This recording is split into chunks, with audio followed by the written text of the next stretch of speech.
Hello students, how are you. आज का हमारा टॉपिक है रजिस्ट्रेशन ऑफ पार्टनरशिप फर्म। जो रजिस्ट्रेशन है उसका मीनिंग है रजिस्ट्रार ऑफ फर्म्स के यहाँ जाकर रजिस्टर में हम अपनी एंट्री जो है वो करवा दें। सो स्टूडेंट्स, जो ये आपकी रजिस्ट्रेशन है पार्टनरशिप फर्म की, ये मैंडेटरी नहीं है according to Indian partnership act 1932। ये एब्सोल्युटली वॉलंटरी है, ऑप्शनल है। आप करवाना चाहें तो करवा लें, अदरवाइज ना कराएं। बट अगर आप करवाते नहीं हैं तो इसके लिए आपको काफी डिफिकल्टीज भी जो है वो करनी पड़ सकती है। तो इसलिए बेटर है कि आप अपना रजिस्ट्रेशन करवा लें। तो पार्टनरशिप फर्म का अगर आप रजिस्ट्रेशन करवाना चाहते हैं तो जो रिलेटेड स्टेट है उसके रजिस्ट्रार के यहाँ आपको जाना होगा और अपने आप को रजिस्टर्ड करवाना होगा। तो हर एक स्टेट में रजिस्ट्रेशन कराने के लिए एक रजिस्ट्रार ऑफ फर्म की अपॉइंटमेंट जो है वो की हुई है गवर्नमेंट की तरफ से। सो स्टूडेंट्स, प्रोसीजर जो है वो क्या रहेगी, ठीक। तो प्रोसीजर के लिए क्या है कि किसी भी टाइम, सबसे पहले कि किसी भी टाइम जो है वो आप रजिस्ट्रेशन करवा सकते हो। मान लीजिए 2015 में आपकी जो पार्टनरशिप फर्म है वो स्टार्ट हुई, तो ये कोई हार्ड एंड फास्ट रूल नहीं है कि आपकी सपोज 1 अक्टूबर 2015 को आपकी फर्म जो है वो स्टार्ट हुई और आपको सेम डेट पर ही अपनी फर्म को जो है वो रजिस्टर्ड कराना है। आप 1-2 साल बाद भी करवा सकते हो और आप तभी की तभी प्रोसीजर शुरू भी कर सकते हो, आपकी अपनी मर्जी है, ठीक। तो पहले तो ये बात रही कि किसी भी टाइम आप अपनी फॉर्म को रजिस्टर करवा सकते हो। तो जब भी आपके माइंड में ये विचार आए कि हमने अपनी फॉर्म को रजिस्टर्ड कराना है, तो फिर हमने क्या प्रोसेस अडॉप्ट करनी है। हम रजिस्ट्रार के ऑफिस में जाएंगे और फॉर्म के रजिस्ट्रेशन से रिलेटेड एक प्रिस्क्राइब परफॉर्मा होता है, उस प्रिस्क्राइब परफॉर्मा को लेकर आएंगे। उस प्रिस्क्राइब प्रोफॉर्मा में जो भी डाटा, जो भी इंफॉर्मेशन मांगी है, उस इंफॉर्मेशन को हम प्रॉपरली फिल करेंगे और फिर जो भी प्रिस्क्राइब फी है वो फी का जो भी बैकड्राफ्ट है वो लगाकर साथ में, या तो हम खुद जाकर रजिस्ट्रार ऑफिस में डिपॉजिट करवा सकते हैं या फिर हम बाय पोस्ट जो है वो सेंड कर सकते हैं। तो ये हमारी प्रोसीजर जो है वो रहेगी। अब बात आती है कि जो भी आपका ये प्रिस्क्राइब्ड प्रोफॉर्मा होता है, इसके अंदर कौन कौन सी बातें आपसे अक्सर जो है वो पूछी जाती हैं। सबसे पहले आप अपनी पार्टनरशिप फर्म को रजिस्टर्ड करवाने जा रहे हो, तो बट नेचुरल है आपकी पार्टनरशिप फर्म का नाम पूछा जाएगा, ठीक है। पार्टनरशिप फर्म का नाम जो है वो आपसे पूछा जाएगा। इसके बाद ये पूछा जाएगा कि किस प्लेस पर आप बिजनेस करते हो, फर्म्स प्लेस, कि आपका बिजनेस प्लेस जो है वो कौन सा है, कहां पर आप बिजनेस जो है वो कर रहे हो, तो ये आपसे पूछा जाएगा। इसके अलावा यानी कि इनकी आप एंट्री करोगे, आपसे ये पूछा जाएगा, आप ये लिखोगे। और बिजनेस के अदर प्लेसेस जो है वो कौन कौन से हैं। हेड ऑफिस मान लीजिए पर्टिकुलर जगह पर है, तो जरूरी नहीं है कि वहीं पर आप काम करें, और भी डिफरेंट अदर प्लेसेस हो सकते हैं जहां पर आप बिजनेस कर रहे हो, तो वो भी आप मेंशन करोगे। इसके अलावा जो आपके पार्टनर्स हैं, उन पार्टनर्स के बारे में जिस डेट को जो पार्टनर फर्म के अंदर एंटर हुआ वो डेट हर एक पार्टनर की एंटर की जाएगी। अब वो क्यों एंटर की जाएगी, इसके लिए ये है, मान लीजिए ABC 3 पार्टनर हैं, A और B जो है वो आपके 2011 में एंटर हुए, C आपका आया 2015 में। तो 2015 में जब आया तो A और B की जो लायबिलिटी हो चुकी थी वो 1 करोड़ हो चुकी थी। तो 2015 में जब C आया तो उसकी तो रिस्पॉन्सिबिलिटी नहीं है ना 1 करोड़ के लिए। तो ये बेनिफिट है रजिस्ट्रेशन में डेट नोट डाउन होने का, ताकि फ्यूचर में अगर कोई भी डिस्प्यूट हो तो वो सेटल हो सके। इसके अलावा अगर ये जो भी आपके पार्टनर्स हैं, उन सभी पार्टनर्स के नेम और उनके परमानेंट एड्रेस, ये भी उस फॉर्मेट के अंदर लिखे जाएंगे। सभी पार्टनर्स के नेम एंड उनका परमानेंट एड्रेस। अगर फर्म किसी पर्टिकुलर ड्यूरेशन के लिए आपके एस्टेब्लिश हुई है, पर्टिकुलर टाइम पीरियड के लिए एस्टेब्लिश हुई है, तो वो पर्टिकुलर टाइम पीरियड लिखा जाएगा। मान लीजिए आपके 5 ईयर के लिए 6 ईयर चाहिए तो आप टाइम मेंशन करोगे। इन सब के बाद जो आपके सभी पार्टनर्स हैं वो अपने अपने सिग्नेचर कर देंगे या फिर उनकी ओर से उनके ऑथोराइज्ड एजेंट्स जो है वो सिग्नेचर कर देंगे। तो इस तरीके से सारी इंफॉर्मेशन जो है वो फिल की जाती है प्रिस्क्राइब्ड फॉर्मेट के अंदर। तो ये थी हमारी प्रोसीजर फॉर रजिस्ट्रेशन। हाँ जी, कुछ नेम ऐसे हैं जिन नेम्स को पढ़कर आपको ये लगेगा कि इनमें गवर्नमेंट की कुछ जो सब्सिडी है या जो गवर्नमेंट है उनका कुछ सपोर्ट जो है वो आपको मिला हुआ है, तो इसलिए इन नेम्स पर कुछ रिस्ट्रिक्शन हमारी इम्पोज की हुई है, तो ये नेम हम नहीं रख सकते। जैसे कि क्राउन है, एम्परर है, एम्प्रेस है, एम्पायर है, इंपीरियल है, स्टेट है, किंग, क्वीन, रॉयल, तो ये कुछ एक नेम है। इन नेम्स को रखने पर रेस्ट्रिक्शन है। अगर इनमें से अगर कोई भी नाम आप रखना चाहो तो गवर्नमेंट से रिटर्न में आपको परमिशन लेनी होगी, तभी आप रख पाएंगे।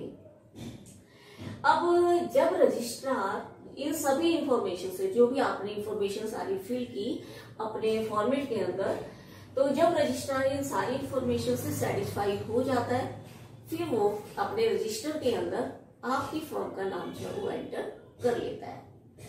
और जब उसने नाम एंटर कर लिया तो उसके कुछ टाइम पीरियड के बाद आपको सर्टिफिकेट इशू कर देता है। तो इट मीन्स आपकी फर्म जो है वो क्या हो गई, रजिस्टर्ड जो है वो हो गई है। अब आगे क्या है, टाइम टू टाइम कुछ चेंजेस भी आ सकते हैं पार्टनरशिप फर्म में, तो आपकी ड्यूटी बनती है कि जो भी टाइम टू टाइम चेंजेस आए उन चेंजेस के बारे में रजिस्ट्रार को अवगत करा दे, ताकि जो रजिस्टर है उस रजिस्टर के अंदर रजिस्ट्रार भी वो चेंजेस कर ले। तो first one is according to section 60। According to section 60, अगर जो आपकी फर्म है, पार्टनरशिप फर्म है, उसके नेम में कोई चेंज आया है, ठीक है, हो सकता है कि पार्टनर्स ने फर्म का नाम ही चेंज कर लिया हो या फिर बिजनेस का वर्किंग प्लेस चेंज कर लिया हो, पहले कहीं और काम करती थी अब कहीं और काम करना शुरू कर दिया हो, तो उस सिचुएशन में ये इंफॉर्मेशन रजिस्ट्रार के पास सेंड कर देनी चाहिए पार्टनर्स को, और इसके साथ पर्टिकुलर जो फी है तो वो फी भी साथ में सेंड कर देनी चाहिए। देन अकॉर्डिंग टू सेक्शन 61, अगर फर्म ने किसी पर्टिकुलर जगह पर जहां पर बिजनेस करती थी वहां पर बिजनेस बंद कर दिया हो, ठीक है, अगर फर्म जो हमने बिजनेस प्लेस दिया था लिखकर, अगर उस बिजनेस प्लेस पर बिजनेस करना बंद कर दिया हो या फिर किसी नई जगह पर बिजनेस करना स्टार्ट कर दिया हो, तो इन दोनों ही चीजों की इंफॉर्मेशन जो है वो रजिस्ट्रार को दे देनी चाहिए अकॉर्डिंग टू सेक्शन 61। इसके बाद है सेक्शन 62 कहती है कि अगर कोई पार्टनर जो है अपने नाम में कोई चेंज करना चाहते हैं, नाम में चेंज कर सकते हैं, ठीक है, अगर हम कभी भी नाम में चेंज करना चाहें तो पब्लिकली इन्फॉर्म करके कर सकते हैं। तो अगर पार्टनर जो है वो अपने नाम में चेंज करना चाहता है और अपने जो परमानेंट एड्रेस है उसमें चेंज करना चाहता है तो इसकी भी इंफॉर्मेशन वो रजिस्ट्रार ऑफ फर्म्स को देगा। अकॉर्डिंग टू सेक्शन 63 सबसेक्शन 1, इसमें क्या है कि अगर फर्म की जो कंपोजिशन है उसमें कोई चेंज आता है, कंपोजिशन में चेंज का मतलब अगर मान लीजिए कोई भी पार्टनर फर्म के अंदर आता है, एंटर करता है या फर्म को छोड़कर जाता है, रिटायर हो जाता है या उसकी डेथ हो जाती है, तो कोई भी केस है तो उसके बारे में भी जो आपका रजिस्ट्रार ऑफ फर्म्स है उसको अवगत करा देना चाहिए।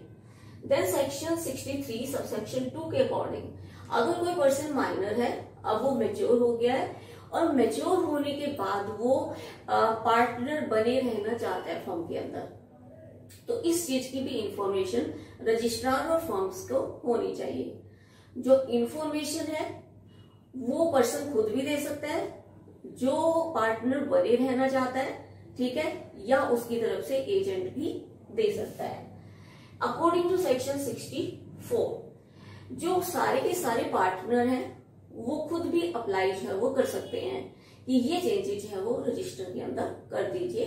किसके पास अप्लाई कर सकते हैं, रजिस्ट्रार ऑफ फर्म्स की ओर।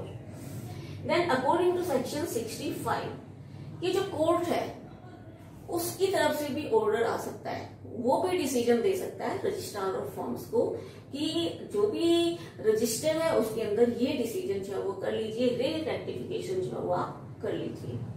तो रजिस्ट्रार ऑफ फर्म्स को कोर्ट का फैसला जो है वो मानना पड़ेगा।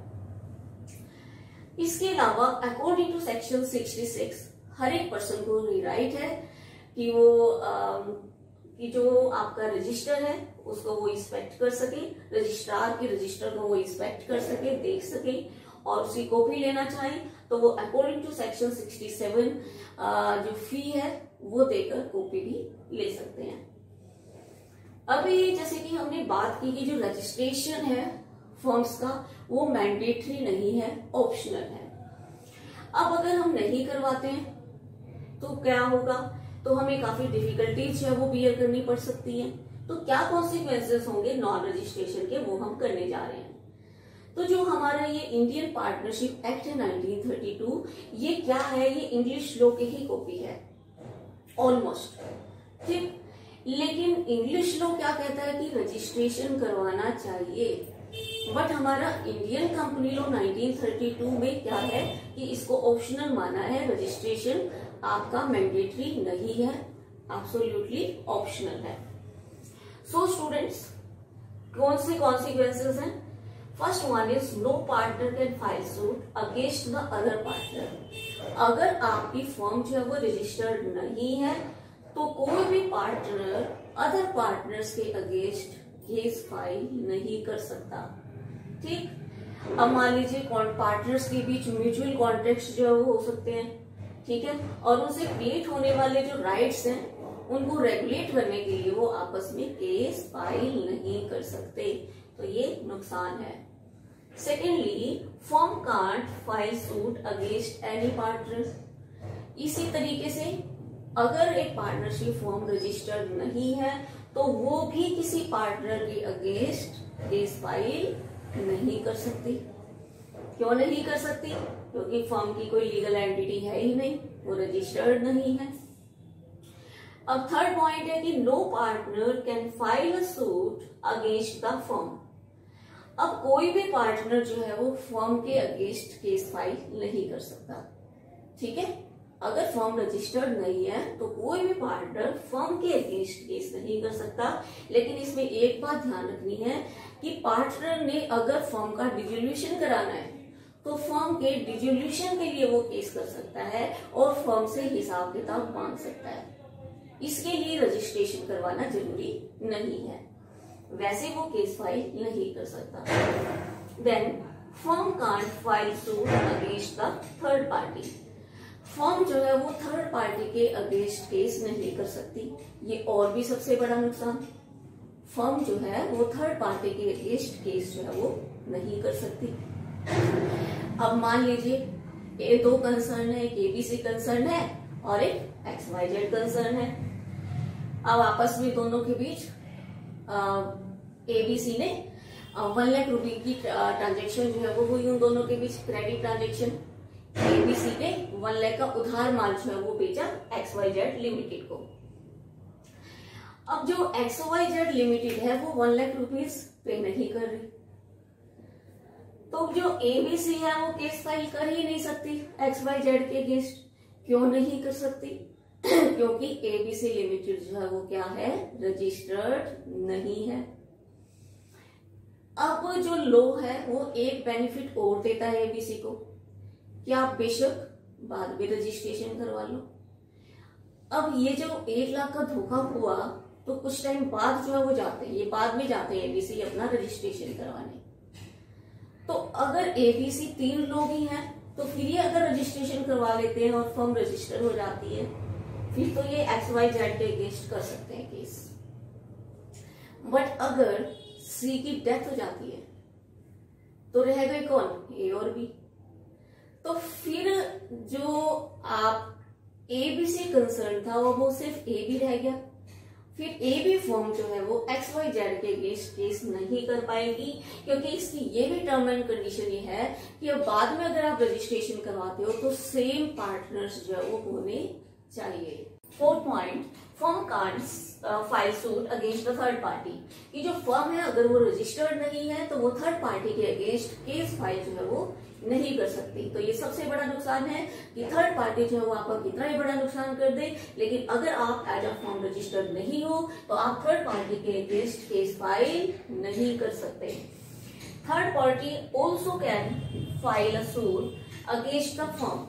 अब थर्ड पार्टी के लिए ये बेनिफिट है कि वो आपके अगेंस्ट, वो फर्म के अगेंस्ट जो है वो केस फाइल कर सकती है अगर आपने कोई गड़बड़ जो है वो की है, कोई मैनिपुलेशन की है, आपने पेमेंट टाइम पर नहीं दी, तो थर्ड पार्टी को पूरा राइट है कि वो आपके अगेंस्ट केस फाइल जो है वो कर सके। अब आगे हम पढ़ेंगे कि पार्टनर्स के कुछ ऐसे राइट्स हैं जिनका फर्म के रजिस्टर्ड होने या ना रजिस्टर्ड होने का कोई इफेक्ट नहीं पड़ता।